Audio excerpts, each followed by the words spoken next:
Fe dro'n ni nôl at lyfr Daniel, benod gyntaf, ac i ni'n mynd i astudio heno y benod ar ei hyd, ond arbennig o adnodau 3 hyd at 21.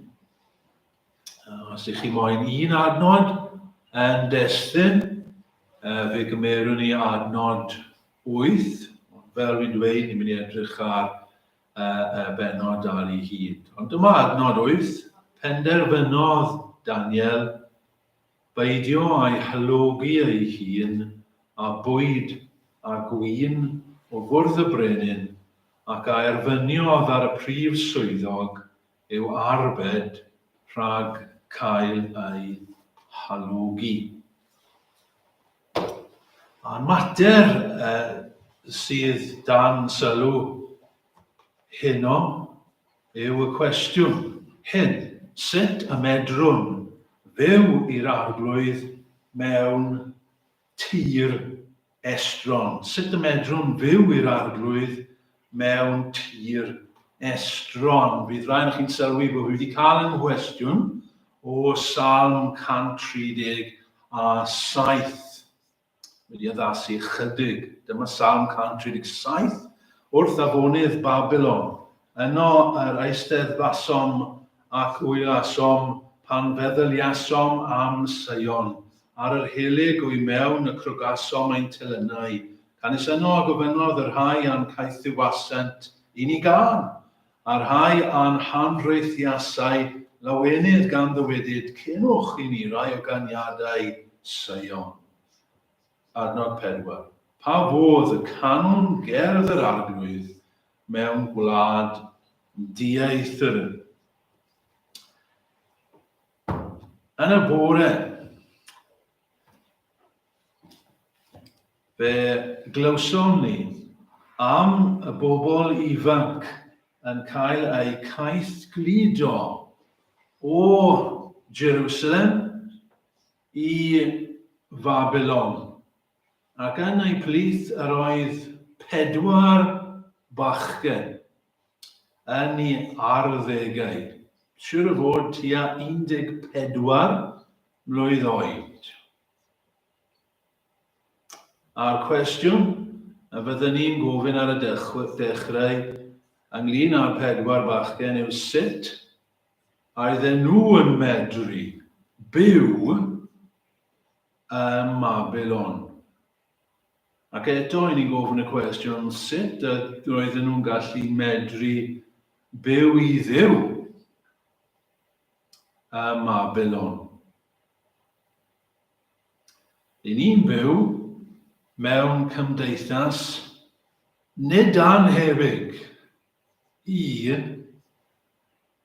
Babylon yn y 6eg ganrif cyn Crist. Ac mae'r cwestiwn yn codi I ni hefyd. Sut y medrwn ni fyw mewn gwlad sydd yn estron I ni? Os ydyn ni'n Gristnogion, mae yna her I ni fyw yn y byd hyn. Mae yna wasgrifeuon arno ni. Mae Paul wrth ysgrifennu at y Philippiaid yn atgoffa y Cristnogion hynny a bod ein hymarweddiad ni yn y nefoedd. O'r lle hefyd yr ydym yn disgwyl yr iachawdwr. Mae ein cartref ni, mae ein dinasyddiaeth ni yn y nefoedd. Estroniaid I ni a dieithriaid yn y byd yma. Os ydyn ni'n Gristnogion, ni'n gwybod hynny. Ni'n gwybod am deimlo allan o'i le mewn cymdeithas. Ni wedi canu yn yr emynau am fod yn bererinion ac yn ddieithriaid ac yn alltudion yn y byd yma. Ond ni'n byw yn y byd. Felly ni'n dod nôl at y cwestiwn, sut allwn ni fyw?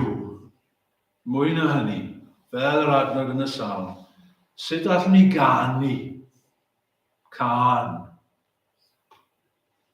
mewn gwlad, mewn tir estron?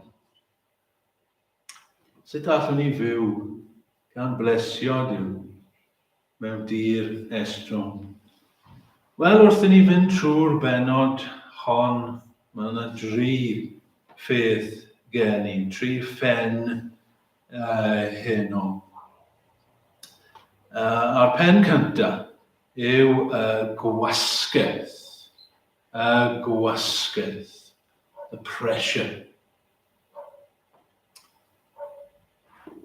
Roedd Nebuchadnezzar yn frenin clyfar iawn. Yn hytrach na dod a dinistrio y dinasoedd a'r gwledydd oedd ar ymylon i ymerodraeth. Fe ddaeth ac fe gymerodd yr ifanc o'r cenhedloedd hynna.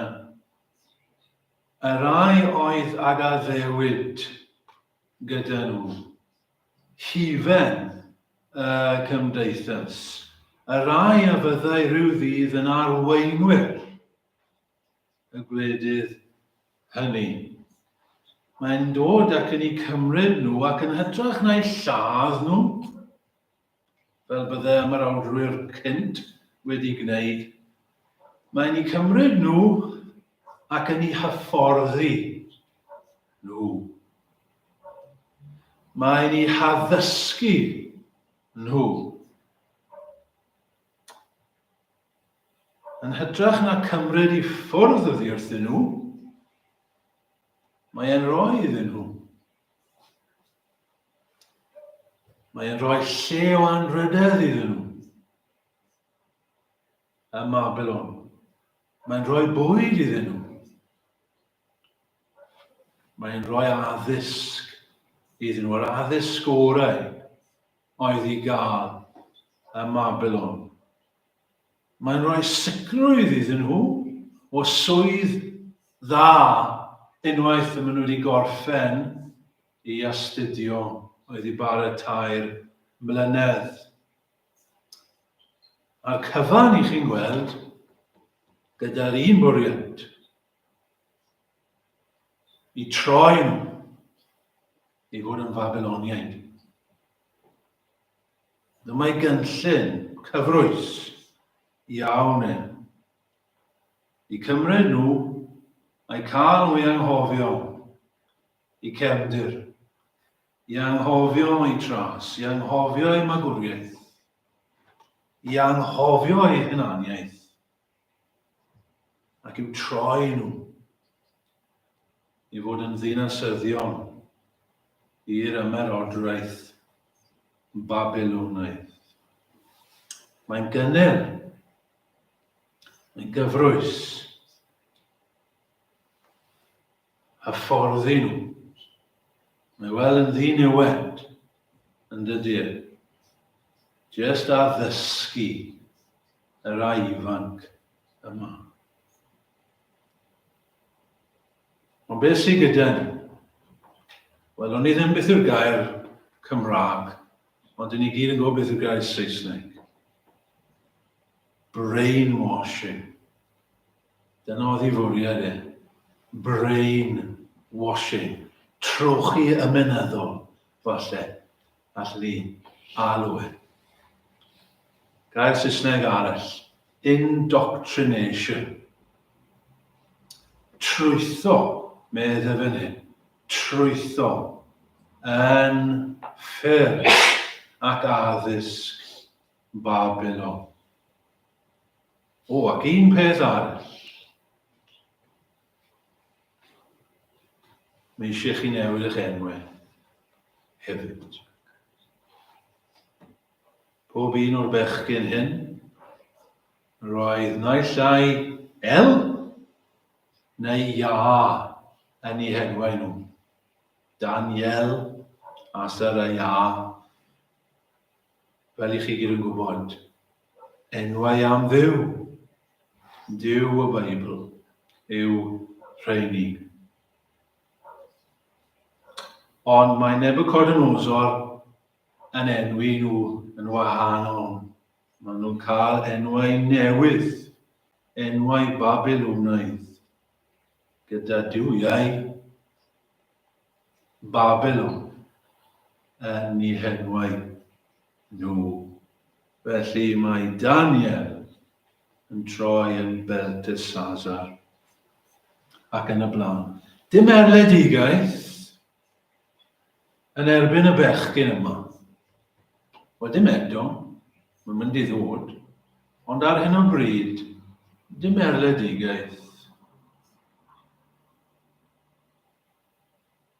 Ond nawr, maen nhw'n gweld ymysodiad, bygythiad, gwasgedd arnyn nhw.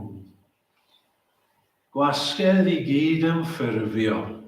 Dyna beth sydd gyda ni yma. Trwy'r hyfforddi yma. Trwy y trwytho yma. Mae yna ymgyrch i gael y bechgyn yma i gyd ffurfio.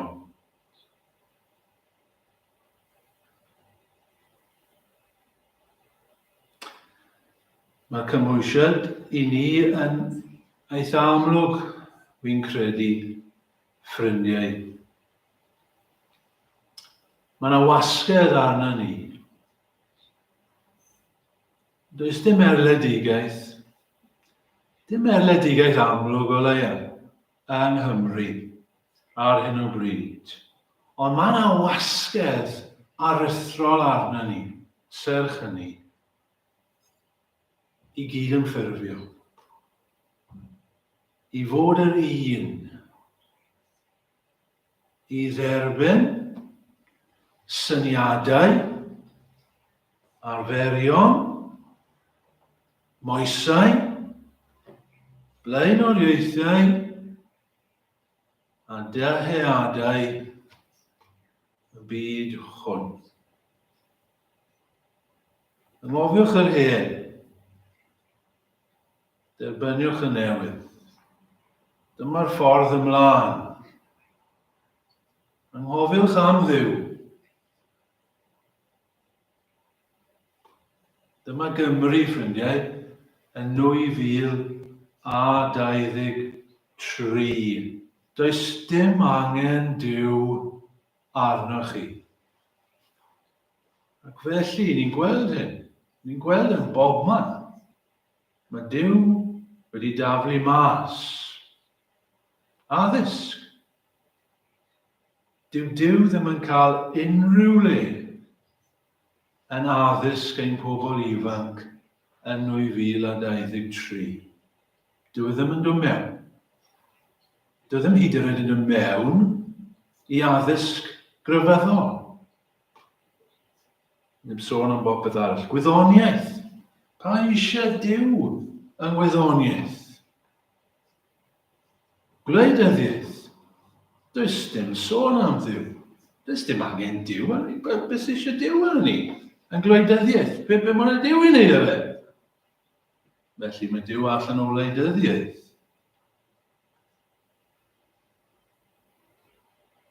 Ac fe allan ni fynd ymlaen fel hyn. Fe ddweud wrth y bobl ifanc sydd yma. Ei chi yn Babylon, fel yr oedd y 4 llanc hyn. A mae popeth i chi yn dod ar ei draws, popeth, dwi ddim yn gorddweud, popeth i chi yn dod ar ei draws, yn ceisio'ch trwytho chi, yn ceisio'ch brainwasho chi. Yr addysg i chi'n derbyn, y teledu, os ych chi'n gwylio teledu, y cyfryngau cymdeithasol, YouTube, popeth, yn ceisio'ch trwytho chi yn ffyrdd Babylon. Hynny yw yn ffyrdd y byd hwn. A ni'n gwybod beth sydd tu ôl i hyn. Tu ôl i hyn i gyd, fel oedd e fan hyn. Oedd nid Nebuchadnezzar, ond yr hen sarf oedd yn yr ardd. Y diafol i hun. Beth oedd ei gynllun e? I gyd yn ffurfio. I gael nhw a ni i gyd yn ffurfio. Dim ond bod ni'n gyd yn ffurfio. Y cwestiwn i ni cyn bod ni'n mynd ymhellach yw hyn ac i fi. Ydyn ni yn cyd yn ffurfio a'r byd hwn? Ydy y diafol yn llwyddo yn ein bywydau ni? So, faint o fechgyn cafodd ei gaeth gludo? Fi ddim yn gwybod yr ateb, ond mae'n siŵr oedd mwy na 4 wedi cael eu caeth gludo i Babylon. A faint ohonyn nhw oedd wedi cyd yn ffurfio, jyst wedi setlo lawr ym Babylon ac wedi troi i fod yn Babyloniaid. Wasgedd, felly, ond i symud ymlaen at ein ail ben ni, ac yn fwy pwysig, achos dyma galon y mater heddi, gwrthodiad. Gwrthodiad. Wasgedd, gwrthodiad. Adnod 8, unwaith eto. Dyma'r adnod allweddol yn y benod. Dyma'r adnod allweddol gallwch chi ddweud y mywyd Daniel. Penderfynodd Daniel beidio a'i halogi ei hun a bwyd a gwyn o fwrdd y brenin. Penderfynodd Daniel, doedd e ddim yn mynd i halogi ei hun. Fe benderfynodd e, bydde fe'n gwrthod. Gwrthod. Nawr mae'r esbonwyr yn dadlau beth oedd yn bod ar y bwydydd yma. Pam fod Daniel wedi gwrthod i cymryd nhw? Beth oedd natur yr halogi? Sut oedd y bwyd yma roedd y brenin yn cynnig yn halogi Daniel? Mae rhai yn cynnig y byddai nhw yn torri deddfau Moses, deddfau Leviticus. Chi gyd yn gwybod bod yna deddfau fyna gwahardd bwyta rhai bwydydd. Mae rhai yn dweud na. Mae rhai yn dweud, wel, roedd e'n gwrthod oherwydd roedd y bwydydd yma wedi aberthu i eilunod Babylon. Felly bod y bwyd yma wedi halogi yn yr ystyr yna ac bydde Daniel ddim yn gyfforddus yn bwyta. Y bwyd a wedyn mae yna syniadau eraill yn cael eu cynnig hefyd. Gwir amdani, ni ddim yn gwybod, a dydw i ddim yn gallu penderfynu fy hun ar beth oedd y gwir reswm. Ond dydy ddim yn newid y mater i ni. A beth bynnag oedd y reswm, roedd Daniel yn sylweddoli i fod e wrth fwyta'r bwyd yma yn torri gorchymyn Duw, oherwydd fe byddai yn halogi i hi, to defile. Defile? Fyna gair Saesneg, mae'n sôn am, defile yw'r gair, ynddo fe? Halogi, pan chi'n neud eich hun yn frwnt, ynddo fe? Dyna ystyr halogi. Mae'n bwysig iddo fe, doedd e ddim yn mynd i halogi i hun. Nawr cofiwch pwy oedd y person yma, Daniel. 14 mlwydd oed, oedran Griffith. Chydig yn iawn. 14 mlwydd oed. I ffwrdd o'i rieni, mewn gwlad hollol estron, diwylliant hollol estron iddo fe. Nid gweinidog oedd e, nid proffwyd oedd e, dim eto ddim mynd I ddod yn broffwyd, ond ar hyn o bryd, dydy e ddim, jyst yn fachgen cyffredin yn ei arddegau o Juda. Ond fel Joseph, blynyddoedd lawer yn gynt, oedd e'n gwybod bod Duw yn ei weld hyn. Ond oedd e ddim yn mynd I halogi I hun ger bron Duw. Doedd e ddim yn mynd I bechu, ond oedd e'n mynd I gadw ei hun yn bir. Doedd e ddim yn mynd I gyfaddawdi. Doedd e ddim yn mynd I gyd ymffurfio. Roedd e'n bodlon derbyn y gwersi a'r addysg. Roedd e'n bodlon astudio a'n galed. Roedd e'n digon bodlon os oedden nhw moyn galw enwau newydd arno fe. Ydych chi galw fi beth I chi moyn? Oedd e'n gwybod yn ei galw, mae Daniel oedd e. Oedd ei ffrindiau dal yn galw Daniel arno fe, siwr o fod pan nhw ar ben ei hun. Ond gyda nhw galw fe beth maen nhw'n dewis.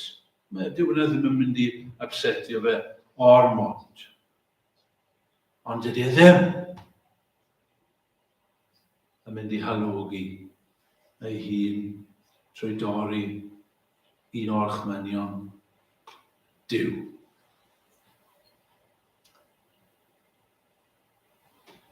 Sylwch gyda fi, dydy e ddim yn gwrthryfela, dydy e ddim yn rhedeg I ffwrdd o'r sefyllfa. Mae'n bodlon cydweithio yn y sefyllfa mae ynddo. Ond mae'n y bwynt yn dod,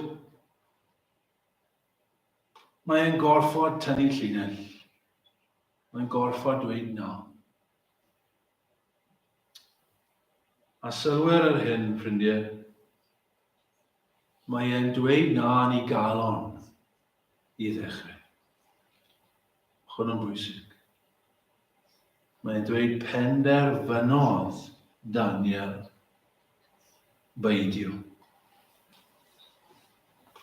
Yna William Morgan, falle mae'n well. Mae'n dweud hyn. A Daniel aroddes ei fryd nad ymhalwga ef trwy rhan o fwyd. Yn credu yn y Saesneg, mae'n dweud yn un o'r fersiynau, he purposed in his heart not to eat and drink. Y syniad sydd fan hyn yw bod wedi mod yn meddwl am y peth. Nid rhywbeth mympwyol, nid rhywbeth ar y foment oedd e. Mae wedi bod yn meddwl, mae wedi bod yn gweddio, falle wedi bod yn siarad gyda'i ffrindiau am y peth. Ond oedd e wedi dod I penderfyniad cyn mynd at y prif swyddog. Dwi ddim yn gallu gwneud hyn. Dwi ddim yn mynd I fwyta y bwyd yma. Mae yna egwyddor yma. A wy'n mynd I gadw at yr egwyddor. Ffrindiau eto, mae hyn wy'n teimlo mor berthnasol I ni, Gristnogion yn 2023. Sut I ni'n mynd I fyw mewn gwlad estron? Wel, trwy fod fel Daniel, trwy ddilyn I esiampl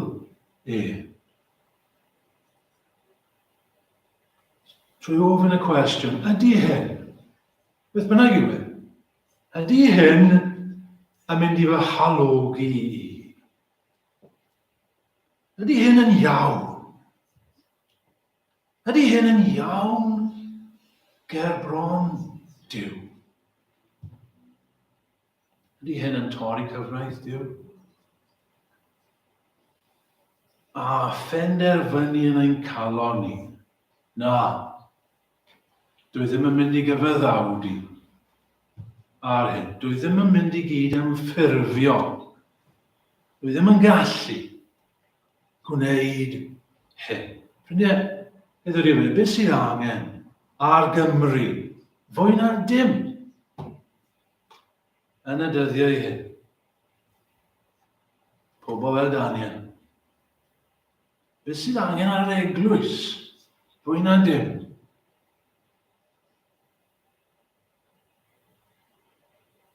Fwy na pregethwyr. Fwy na bobl dawnus.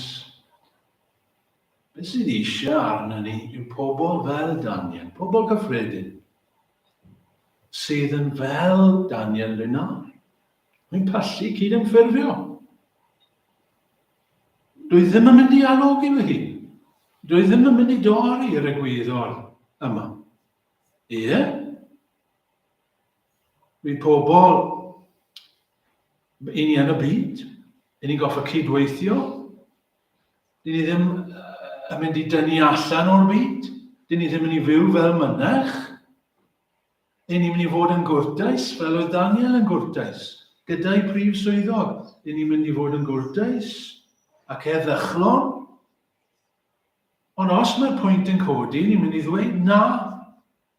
Rwy'n anghytuno. Na, mae hyn yn anghywir oherwydd mae'n mynd yn groes i air Duw. Chi'n gweld mae'r Beibl yn dweud, hyn yw ewyllys Duw i chi gael eich sancteiddio. Mae'r Beibl yn dweud, dilynwch sancteiddrwydd, heb yr hwn, ni all neb weld yr arglwydd. Mae'r Beibl yn dweud, ac na chydymffurfiwch ar byd hwn. Peidiwch gael eich cydymffurfio. Mae un fersiwn Saesneg, J.B. Phillips yn dweud, don't let the world squeeze you into its mold. Dyna ni. Ydy'r byd yn eich gwasgu chi mewn i'ch mold? Mewn i'w mold? Ydy Satan yn hapus? Ys dim ots gyda Satan os ydyn ni'n dweud i ni'n Gristnogion, ond wedyn ni'n byw fel y byd. Dim ots dy fe. Beth dyw e ddim moyn yw rai sydd yn dweud na. Dwi ddim yn mynd i gyd yn ffurfio. Dwi ddim yn mynd i cael fy sgwrsio mewn i dy mold di. Gwrthodiad. Sut mae byw mewn gwlad sydd yn estron, trwy wrthod. Ydy hwnna yn swnio'n rhy syml i chi, ffrindiau? Ydych chi'n siomedig bod fi'n dweud hwnna? Ydych chi'n disgwyl rhywbeth mwy, chi'n bod, sensational na na? Ydy yn swnio'n rhy negyddol i chi?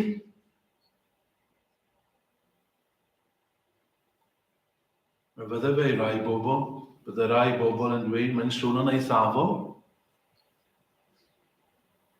Mae'n siŵr bod rai yn meddwl bod Daniel yn eithafol. Falle rai yn dweud wrtho fe, come on now Daniel, just bwyd yw e. Ti gallu bita bwyd. Pwy arall sy'n mynd i wybod? Daniel, mae pawb yn neud e. Mae pawb yn bita'r bwyd e. Dyma'r ffordd ymlaen. Bita bwyd yma. Pa wyniaeth mae'n mynd i wneud?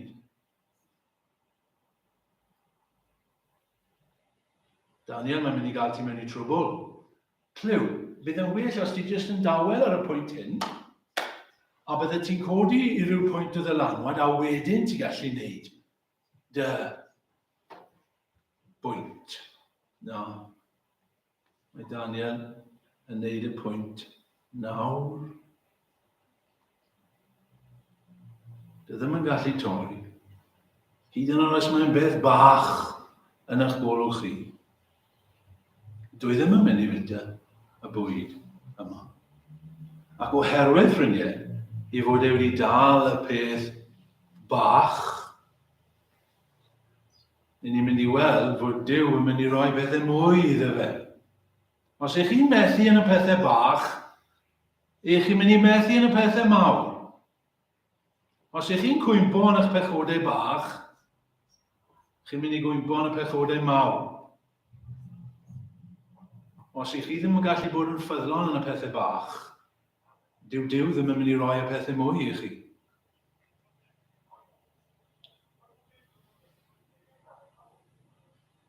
Ffrindiau, cyn gadael y pwynt hyn, allai siarad am ychydig gyda'r bobl ifanc. Fi ddim licio wneud mewn ffordd achos fi'n gobeithio bobl ifanc chi'n gwrando bob tro. Achos mae pob pregaeth i chi fel mae i bawb arall. Ac fi'n siŵr bydd bobl hyn ddim yn switch off wrth i fi siarad ar bobl ifanc. Ond fi yn teimlo bod yn neges bwysig i'r rhai ifanc yma ym hyn. Ni wedi dweud yn barod, roedd Daniel yn ifanc. 14 mlwydd oed. 14 mlwydd oed. Wedi cael ei symud mas o ddylanwadau i rieni a chymdeithas crefyddol Jerusalem. Cymryd i ffwrdd o hynny. Gai ofyn i chi bobl ifanc. Petai chi'n cael eich tynnu ffwrdd o'r dylanwadau sydd arnoch chi ar hyn o bryd.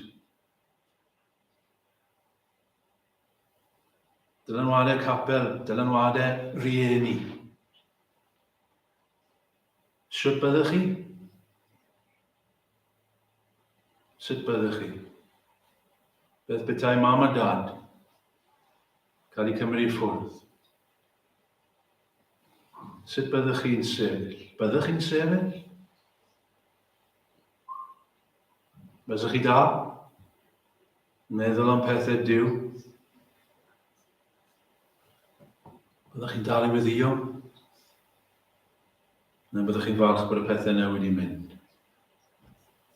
A cael eich signo mewn i ffyrdd y byd yma, a diafol yn hapus.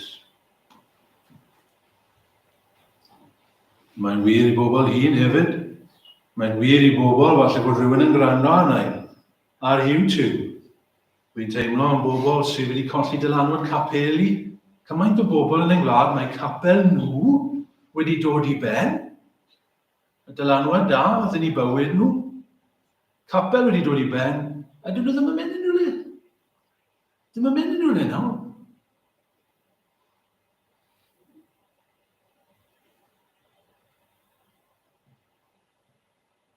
Dylech chi fynd i'r cwrdd. Os mae'r capel chi wedi dod i ben, dylech chi ffindo capel arall ac ymuno gyda'r eglwys yna.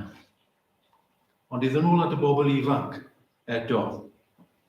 Allai droi y peth, nid yn gwestiwn y tro yma, ond yn apel neu yn anogaeth neu'n herdd i chi. Achos y gwir amdani yw rhyw ddydd i chi gyd, siŵr o fod, yn mynd i ymadael. Falle byddwch chi rhyw ddydd yn bell o'r tabernacl yn resolfen. Gobeithio na, ond falle. Ond hyn i ni'n gobeithio, hyn i ni'n dyhau amdano fe, hyn i ni'n apelio arnoch chi. I beidio anghofio. Peidio anghofio Duw. Peidio anghofio'r pethau chi wedi cael fan hyn. Peidio anghofio gair Duw. I benderfynu yn eich calon, fel nath Daniel ar pwynt Duw, i chi gallu gwneud hynny nawr i chi weld. A dyna'r allwedd, dyna'r gyfrinach, i wneud e nawr, cyn bod chi'n ymadel. Penderfynu nawr, wel pan fi yn gadael, ac os fi'n gadael, rwy'n wneud yn benderfyniad. Rwy'n mynd i addo i fi fy hun. Fe a fi gapel rhywle. Byddai ddim yn stopio darllen y Beibl. Byddai ddim yn stopio gwyddio. Byddai ddim yn stopio i anrhydeddu dydd Duw. Os dim ots ble byddai, os dim ots pwy arall a dylanwadau o gwmpas i. Dwi ddim yn mynd i ildio. Dwi ddim yn mynd i gyd ymffurfio. Dwi'n mynd i gadw at y pethau hyn. A dydw i ddim yn mynd i adael i pethau hyn i fy halogi. Dwi'n mynd i gadw fy hun yn byr. Gai ddweud fel hyn? Hefyd i'r bobl ifanc. Mae gymaint o gymwysiadau fel hyn. Newch chi benderfynu yn eich calon chi. Newch chi addo i chi. A byddwch chi'n cadw chi'n yn byr. Nes bod Duw yn rhoi gŵr neu gwraig i chi, os mai dyna ewyllus Duw. Chi'n gwybod am beth fi'n siarad? Cadwch chi'n yn byr nes bod hynny'n digwydd. Does dim ots beth arall mae pawb yn neud. Chi'n penderfynu fel oedd Daniel wedi wneud yn ei galon. Dwi'n mynd i gadw fi hi. Dwi'n mynd i gadw fi hi. Dwi ddim yn mynd i. Dwi ddim yn mynd i dorri y reol hynny. Fel fi'n dweud allan ni gymhwyso i sawl sefyllfa.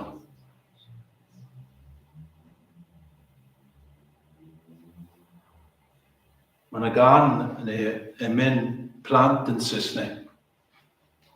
Bydd rai yn chi'n gyfarwydd ar gan. A dyma'r geiriau, dare to be a Daniel. Dare to stand alone. Dyna ni, dyna'r apel i chi bobl ifanc. Dare to be a Daniel. Dare to stand alone. Dwedwch yn eich calon, ia, fi'n mynd i fod. Wy'n mynd i sefyll. Hyd yn oes os rhaid i fi fod ar ben fy hun. Felly gwrthodiad. Drydydd ac yn olaf. Gwobor. Gwasgedd. Gwrthodiad. Gwobor. Nôl at y stori. Ar ôl gofyn i'r prif swyddog am y llysiau. Ffa, mae'n dweud yn yr hen un llysiau. Salad, siwr o fod byddwn ni'n dweud. A dyw prif swyddog ddim yn siŵr, falle byddai mewn trwbl. Ro brawf i ni, med Daniel yn ddoeth iawn, am 10 diwrnod. A chi'n cofio beth sy'n digwydd. Ar ôl 10 diwrnod, mae'r 4 bachgen yn edrych yn fwy iach na'r bechgyn eraill. Ac mae Duw yn rhoi gallu i'r bechgyn, a llwyddiant yn ei gwaith, a doniau iddyn nhw. Fwy na neb arall, fel bod y bechgyn yma'n sefyll mas, 10 gwaith yn well, na i cyd ddisgybl. Beth yw hyn? Wel, mae'n atgoffa ni o Solomon yn dydi blynyddoedd ynghynt. Pan mae Duw yn dweud y gofyn i fi beth i moyn. A mae Solomon yn meddwl am ein dweud, roedd o'i ddyneb i fi. Mae Duw yn hapus gyda ge. A mae'n dweud, achos bod ti ddim wedi gofyn am arian, ac am iechyd, ac am y pethau hyn, dwi'n mynd i roi nhw i ti. Achos ti wedi gofyn am beth da. Beth yw hyn? Mae'n atgoffa ni o eiriau Iesu Grist yn diwedd. Yr hwn sydd yn ffyddlon ar yr ychydig, fe roddir llawer iddo. Beth yw hyn? Maen nhw'n cael eu bobrwyo. Oherwydd bod nhw wedi anrhydeddu Duw. Mae Duw yn ei anrhydeddu nhw. Cyn cwbla, heno, nes i atgoffa chi, bydd lot o'n chi wedi gweld y ffilm Chariots of Fire. Mae Chariots of Fire yn rhoi stori, ffilm enwog yn illodd Oscars nôl yn yr 80au. Ac mae Chariots of Fire yn olrhain hanes doi rhedwr, Eric Liddell a Harold Abrahams. Y ddoi yn cystadlu yn gemau Olympaidd Paris 1924. Rhyfedd meddwl 100 mlynedd i'r flwyddyn nesaf, yn dyfe.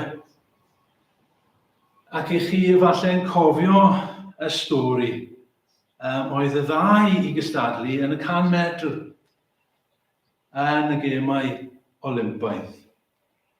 Ond oedd Eric Liddell wedi ffindo mas i fod yn goffodrydig ar y sul. Ac oedd Eric Liddell yn Gristion. A fe wedodd e na, allai ddim. Mae ar y sul.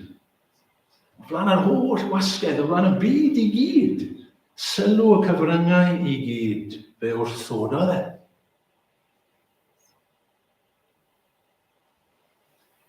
Ond fe gall e gynnig i redeg yn y 400 metr yn lle oedd yn digwydd yn ystod yr wythnos. Ac yn y ffilm yna olygfa, hyfryd tua'r diwedd. Yn hoff iawn o'r olygfa yma. Mae Eric Liddell fyna yn paratoi i rydeg. Mae'n sefyll yn ei lôn e.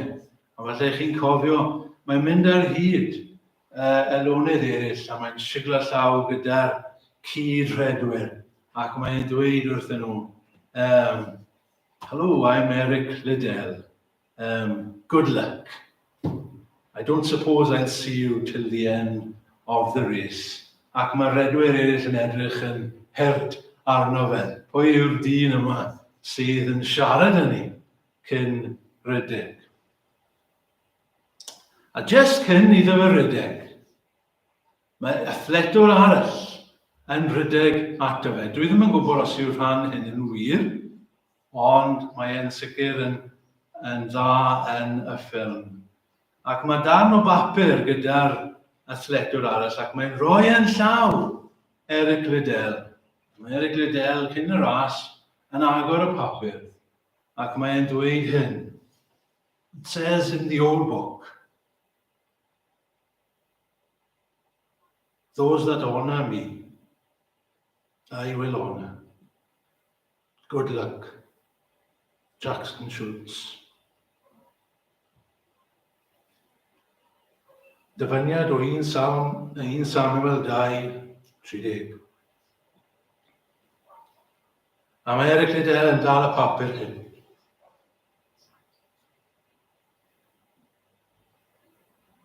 Yn ei law e.